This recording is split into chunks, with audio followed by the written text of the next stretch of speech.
mean I'm not much. It's just the grace of God upon my life. And when I say grace, I mean something that I don't deserve. And I also want to thank the chaplain's office for the kind of trust of my person, especially knowing that we've got men and women of God in the house, me standing right here, and I feel privileged. And I also want to acknowledge the presence of our father, the DVC, Professor Peter Mageto, and also acknowledge your presence. I couldn't stand here and start preaching to cheers. So there's something we did in the beginning of the service. I'd like us to do this once again. I don't know if someone is aware that this is November. Is someone aware that this is November? Is someone aware that we started January and God brought us through the year? Despite that it was an unusual moment, but God knew that we make it up to November. Is someone happy for that? So can we raise on our feet and full displays of noise for the glory of God? Can someone just raise on his feet and clap his hands and make it? You can do that. You can do that. We're not doing it for me. We're doing it for God.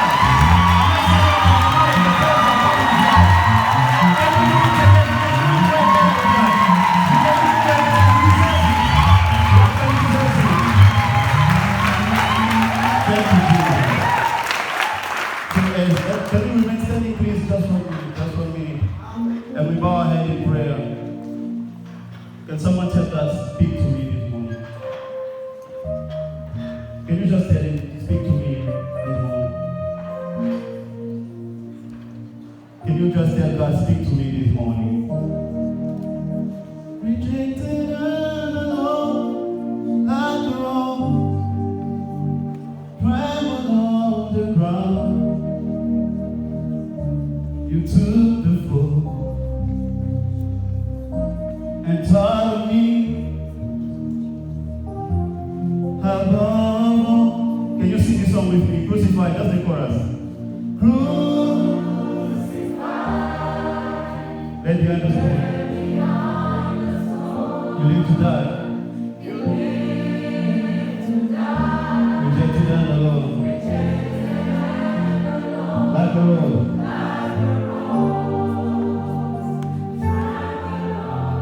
Make it your prayer this morning. Make it a declaration this morning. Yes, indeed, he took the fall for you.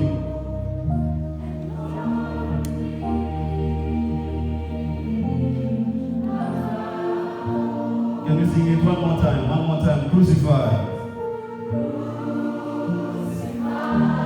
Led behind the stone.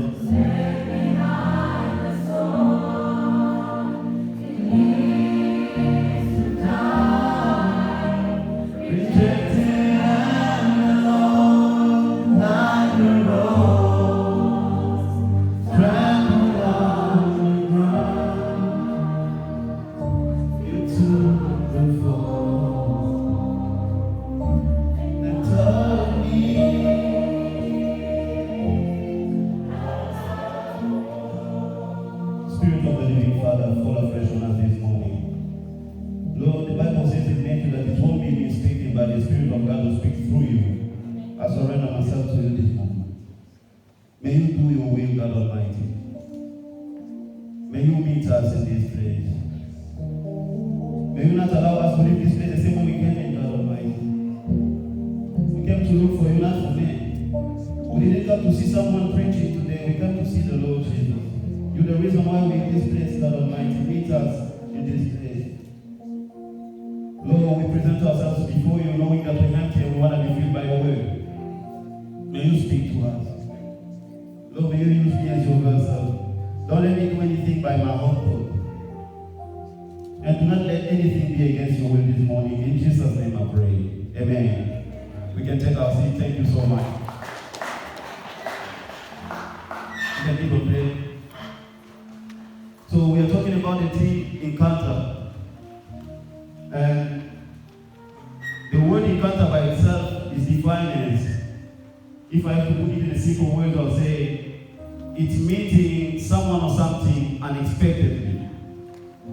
So when we are talking about an encounter, we're not talking about something that you plan. It's not something that you say that I'll meet Joseph on Friday, no. An encounter is that moment when God meets you and you are not expecting it. And when we read the story, we see that Saul was leaving Jerusalem to Damascus, not expecting anything to happen.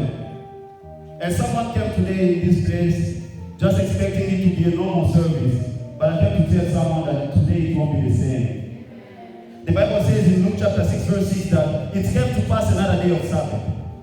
The only thing I like about this part of the scripture is it's mentioning another day of Sabbath, which means there were other days of Sabbath. But the difference and the particularity of that Sabbath was Jesus was in the room. And today morning I came to tell someone that Jesus is in the room this morning. Just believe it.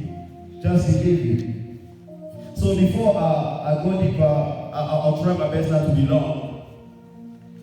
But I'll just ask you to borrow your attention. It's a loan. Once I'm done, I'll give it back to you. I would like to put some foundation before I go deeper into my preaching. I would like to tell us something. First of all, when we talk about an encounter, before even I talk about encounter, let me talk about the Christian life. The Christian life is not something, when I was preparing it, I called it a group assignment. It's not a group assignment, but it's a personal assignment. What do I mean by that? A Christian life is it's a personal relationship with God. It's a personal experience with God. It's not about us coming to church. I'm not saying that coming to church is a bad thing. It's good because we are gathering, we're celebrating our Lord Jesus Christ. But your Christian life is not based on what we do weekly as a church. It's based on what you do, particularly between you and Jesus. The relationship which is between you and God. A personal relationship whereby you can leave others and see God by yourself. I would like us to really note that. And the Bible is saying that Saul was actually breathing murderous treat against the Christians, against the disciples of Christ. The Bible is showing us that Peter was actually a bad guy because he was actually planning something bad against disciples. But still God made him. And the thing that I noticed is that God does not care about your identity to meet you. God does not care about who you are to meet you. As you came in this place, don't you tell yourself that I'm not worthy or I'm a sinner or whatever. But God is really ready to meet you this morning. God does not care that Peter was actually threatening disciples or whatever, but he was in his way. And this morning God is on someone's way. I don't know who I'm talking to. I don't know who I'm talking to. And also, these are the consequences of someone who have never, let me talk about it first before I talk about the encounter. The consequences of someone who have never had an encounter with the Lord.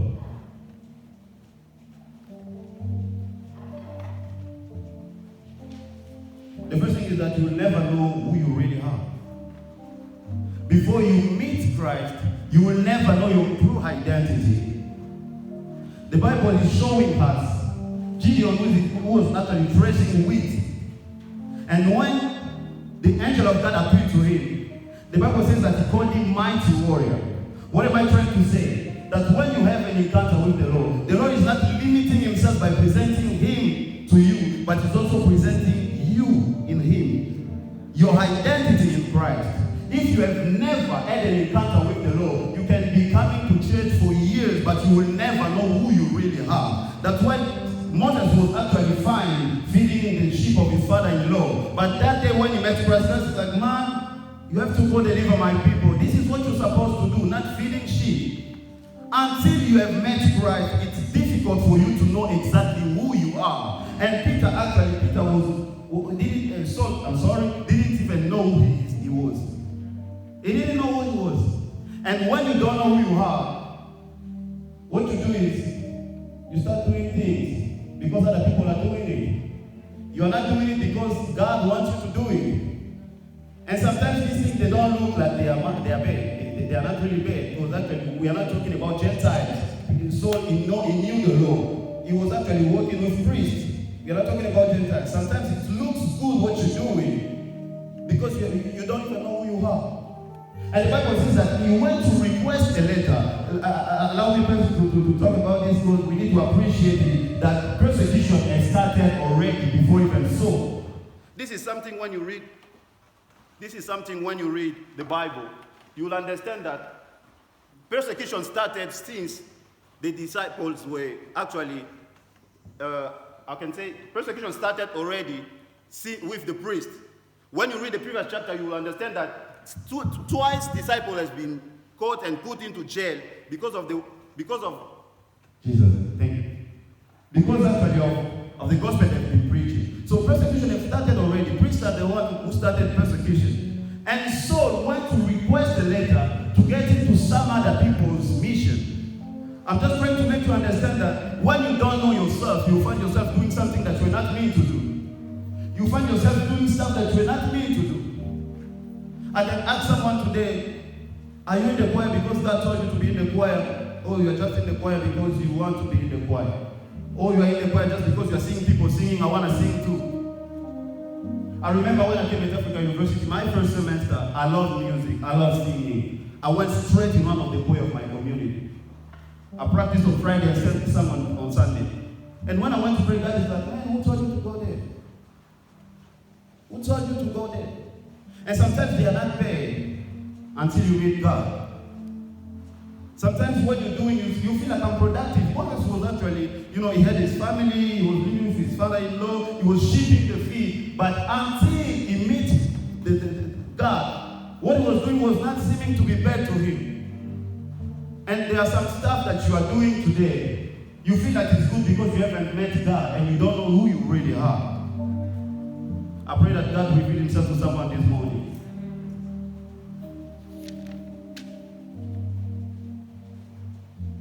The question is, are you really doing what you're supposed to do? Are you really doing what you're supposed to do?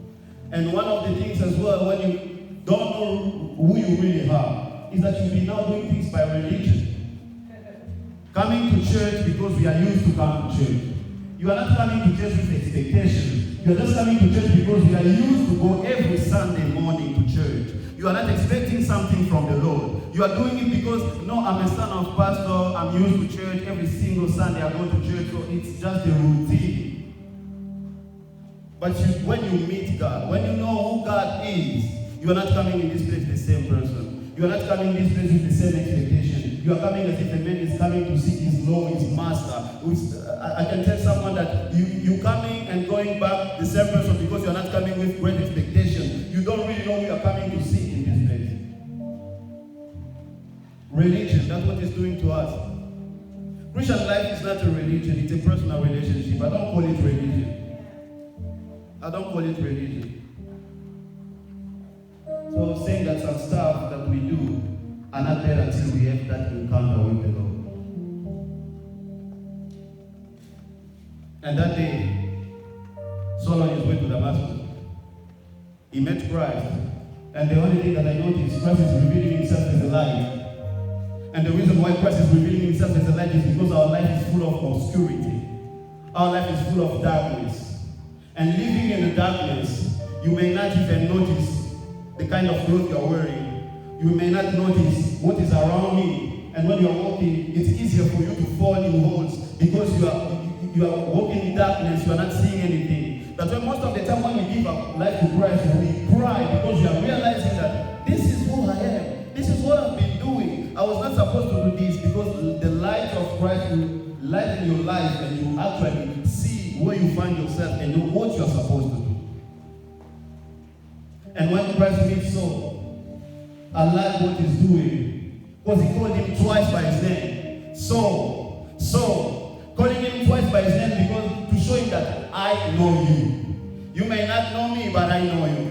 This morning I came to tell someone that God knows you. He knows who you are. He knows where you're headed. He knows what you're doing. Christ called him twice by his name. Though he was the one persecuting the disciples, he called him twice by his name. Just to tell you that, Saul, I know you, man. I know what you're doing. I know your plans. I know everything you're doing. But that's why I find myself on your path. And today I came to tell someone that God knew that you'll be in this place. That's why he brought this message for you. For you only, because he knows that you need it the most. You need it the most. He told him, so, why are you persecuting me? That's the question I brought us today. Why are you persecuting me? Someone can tell me, Daniel, I'm not killing disciples, I'm not burning them, I'm not beating them up or whatever. Persecution is not only about beating disciples. It's not only about crippling Christians or whatever. But whenever you are not allowing God to do his work upon your life, that's persecution. The priests were not allowing the disciples to do God's work. As long as you are not allowing God to do His work in your life, you don't know how many souls are related to your life. You don't know how many souls are just waiting for you to stand up and to preach so that they can be saved. But as long as you are not allowing God to pass through you, you are actually persecuting the church. Am I talking to somebody this morning?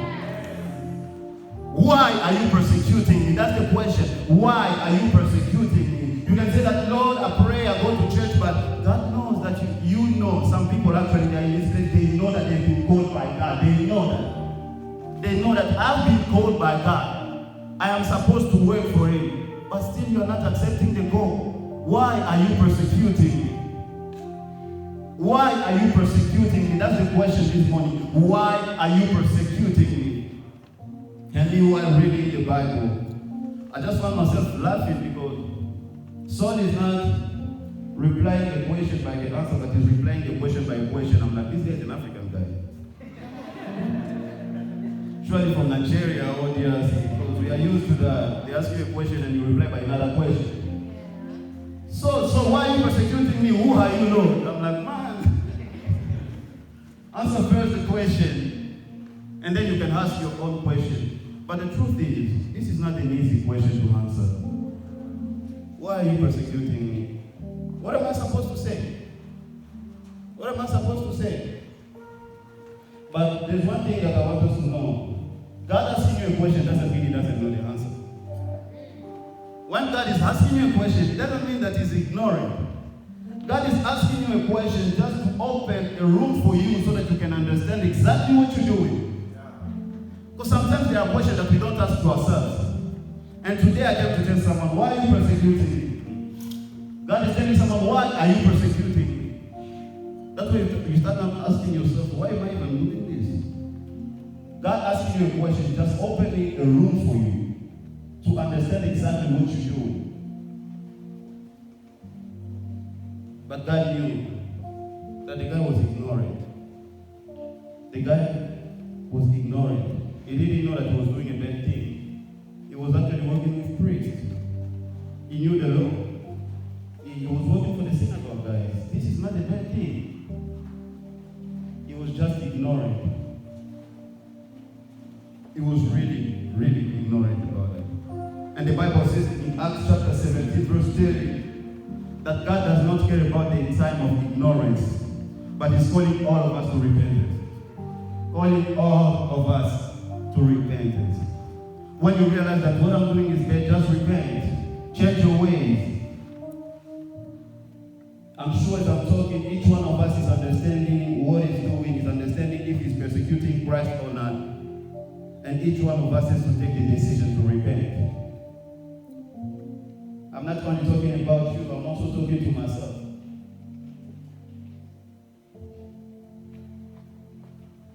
And so, replies by question, who are you, Lord? And after Jesus introduced Himself, Peter had no more questions. I'm like, man, you should be asking this guy a lot of questions, though. Why is he stopping you? Why is he saying that you're persecuting him and so on? But the truth is, I want to open that gate. You know, if you are preaching, please continue preaching. If you're sharing the word, please continue. You know, I've been reading the book of Acts since the beginning. But the story of Stephen really got me. I'm like, this guy had wisdom. He had the power. The guy has been preaching to people, and none of them decided to change. And they even killed the guy. I'm like, the guy wasn't wise enough. He could have just stopped the discussion and run away instead of staying there. And then he got even killed. But when reading this, I really understand that what he was telling them, Saul was dead. And it was like a seed he was actually sowing in his mind. And when Jesus said that, I am Jesus, Saul knew directly with whom he was actually dealing with. Please keep on preaching, people. Don't you say that they are not changing. I'm preaching, but people are still the same. Man, you don't know when these things will be having an impact on their life. It's not mean that when you preach, you have to change at the same time. Take your time, preach, do your work. The Holy Spirit will do His. My parents are pastors. They've been preaching since I'm a kid. But there are stuff that I didn't even want to listen to. There's stuff I didn't want even to take into consideration. But the day I met Christ, all of the things they've been teaching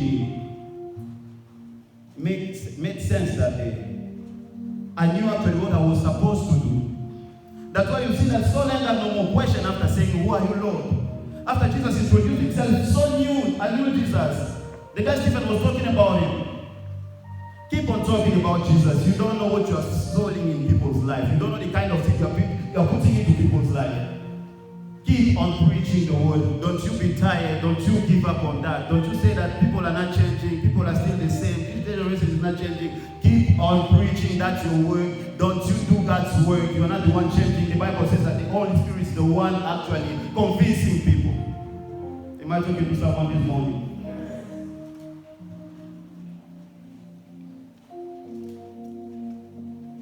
And after that, Christ is telling him, going to Damascus, you will be told what you're supposed to do. You will be told what you're supposed to do. The only thing I like about this is because though he was waiting, the Bible says that he was praying. I want to tell someone this morning that waiting on the Lord doesn't mean cross your fingers. Is someone waiting on the Lord this morning? Is someone expecting something from God today? Is someone expecting something from God, a promise of God upon your life? Please pray. The Bible says that disciples were actually expecting the Holy Spirit, but they were praying. When they say wait upon something, when God says that I'm going to do something in your life, don't you just wait on it like you're crossing your fingers and not doing anything. Keep on praying. Keep on preparing yourself. And that's something that the Bishop Eddie Jackson always says, that God is not preparing the blessing for us, but God is preparing us for the blessing. We need to be ready for it. So while you are waiting upon the Lord, please pray, fast. So the 3 days without eating, without drinking, and he was praying. And then there is this scenario whereby God is preparing two people to meet. God is preparing Ananias on his side and also preparing Saul on the other side. And when God talking to Ananias is like, God, I know that dude. I know the bad thing he's doing to us. I can't see him. I know the reason why he came here. Like most of the people will judge you according to your past. They don't really know that something happened on your way. They don't know. People are too much judgmental that sometimes they can't even think that something might happen. And especially it's God telling him go. I don't know why he's even saying that. But Jesus is like, go, because the guy is praying. And Jesus is like, this is an instrument that I'll be using to save the Gentiles. The only thing I like is that Jesus is describing Saul according to his future, according to what he's able to do with him, not according to his past. I came to tell someone that God is not looking at your past. God is looking at what he can do actually with you. God is not looking at the bad thing you did in your past. God is just looking at what he's able to do with you. God is telling Ananias, like, listen, this is my instrument. No matter what he did, I don't care. I need him the way he is, because I'm going to do something new with him. And I came to tell someone this morning that God is going to do something new with you, that people won't even believe it. The only thing I like is that himself will convince them. Don't you mind what people will be saying after that you have taken that decision, because God knows actually that himself will convince them. He took care of that by himself, talking to that Ananias that, listen, man, that's my instrument. I'm going to use it for the Gentiles. Don't you even worry about his past. Don't you worry about whatever he was doing. But just know that this is my instrument. And go pray for him. People will judge you according to your past. But this is not the problem. God will take care of that. Just take the decision. And the only thing I like about encounters is that no matter what the goals you had, no matter what the objectives of your life that you had, when you meet a person of Christ, it's a U-turn, everything changes. You have to feel the impact upon your life. You won't be pursuing the same goal. He was actually going to Damascus to persecute the church, but on his way he met Christ and his objective changed. When you meet him, you change your way of seeing things. When you meet him, you change your way of doing stuff. When you meet him, you will actually feel that change in your life. I always say that if you are a Christian and you are not actually able to actually say that at this specific time I met Christ, you have never met him. Because when you meet him, you have to see that change upon your life. You need to see that shock happen to your life, because it's like, I'm going to this direction, but I'm changing the direction. Things are changing and everything is changing about me. You need to notice that at this specific moment of my life, I need Christ. It's God's change and everything changed. This morning, God wants to meet someone in this place. I don't know what I'm talking to, but God wants to meet someone in this place.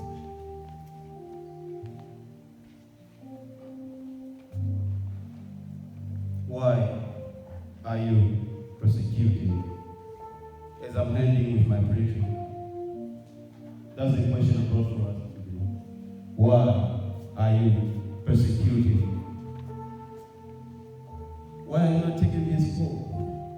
Your family depends on it. Your friends depend on it. The people around you depend on it. Why are you not taking this call? Why are you not taking this call? Can we bow our head in prayer, please? I won't be complete if I don't do this. But if you feel like I've been not accepting this call since a long time, please, may you wait where you are. If you feel like I'm persecuting that, don't you care about your neighbor? This is your time. This is about you and God. If you feel like, God, I realize that I've been persecuting you without knowing, can you wait where you are? Don't you care about your neighbor? Don't you care about the person on the left or the right?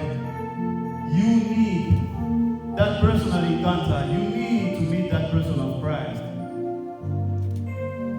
Thank you, brothers and sisters, but we're still giving time to those who are still doubting.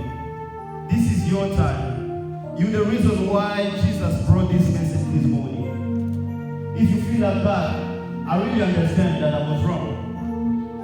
This is your day.